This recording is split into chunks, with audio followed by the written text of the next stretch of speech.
महात्मा ज्योतिबा फुले की जयंती के अवसर पर यहाँ पर उपस्थित हुए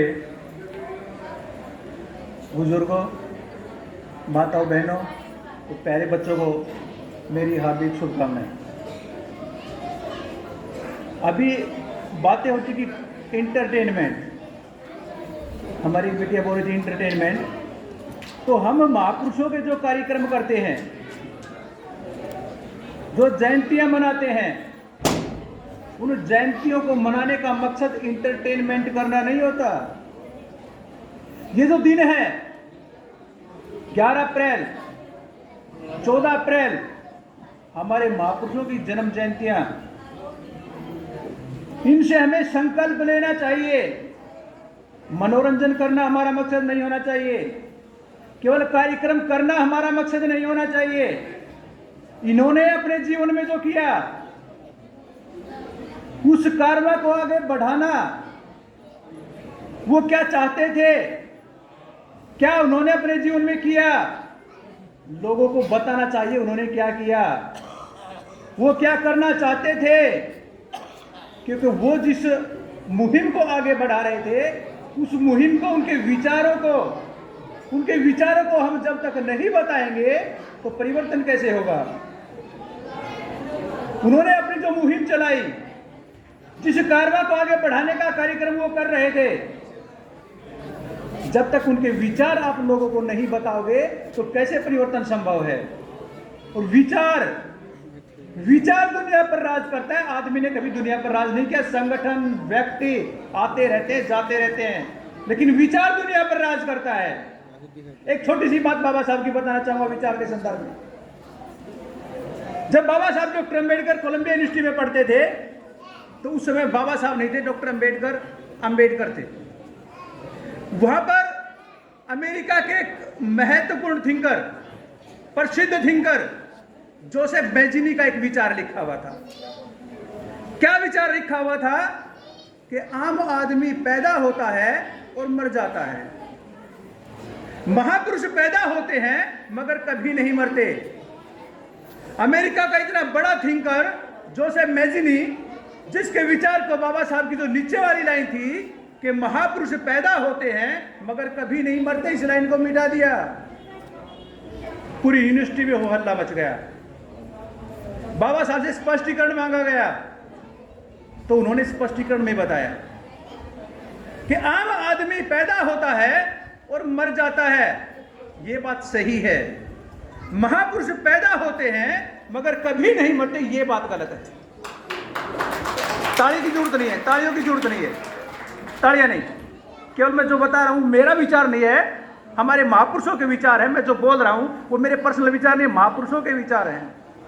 तो बाबा साहब ने कहा कि जो ऊपर जो लाइन है कि आम आदमी पैदा होता है और मर जाता है, अपने जीवन में आप लोग देखोगे यहां पर जितने लोग मौजूद हैं, अगर 2-3 पीढ़ी ऊपर जाओ तो शायद हम किसका वंश चला रहे हैं मालूम नहीं है। दादा, परदादा, और उससे 1-2 पीढ़ी ऊपर जाओ तो जानकारी नहीं है कि किसका वंश चला रहे, नाम क्या था। तो बाबा साहब ने कहा यह लाइन सही है, लेकिन नीचे वाली जो लाइन है, महापुरुष पैदा होते हैं मगर कभी नहीं मरते, ये लाइन गलत है। बाबा साहब ने स्पष्टीकरण दिया, बताया कि महापुरुष तब तक महापुरुष रहते हैं जब तक उनका विचार जिंदा रहता है, जब तक उनके विचारों का प्रचार प्रसार होता रहता है, महापुरुष जिंदा रहते हैं। यदि उनकी विचारधारा का प्रचार प्रसार बंद कर दिया जाए तो महापुरुष भी एक दिन मर जाते हैं। आज यहां जो हम कार्यक्रम कर रहे हैं, वो कार्यक्रम इंटरटेन करना मकसद नहीं है हमारा, केवल कार्यक्रम करना हमारा मकसद नहीं है। उनके विचार बता के वो जो कारवां चलाना चाहते थे, जिस मुहिम को उन लोगों ने छेड़ा था, उस कारवां को आगे बढ़ाना हमारा मकसद होना चाहिए।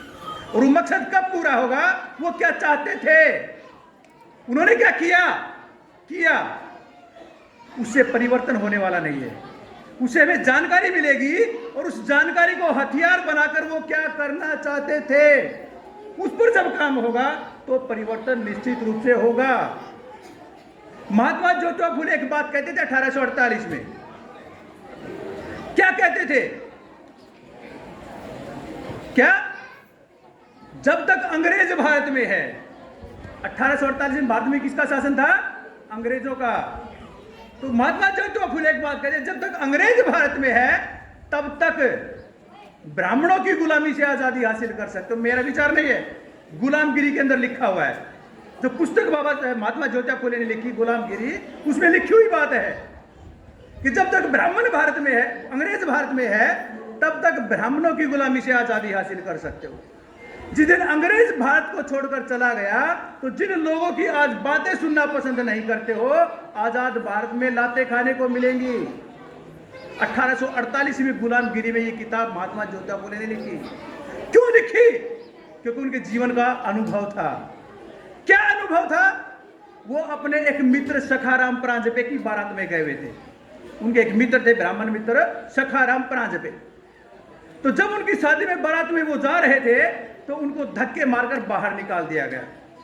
उनके जीवन का अनुभव जो उन्होंने गुलामगिरी किताब जो लिखी ना, गुलामगिरी, गरीबगिरी किताब नहीं लिखी, गुलामगिरी किताब लिखी।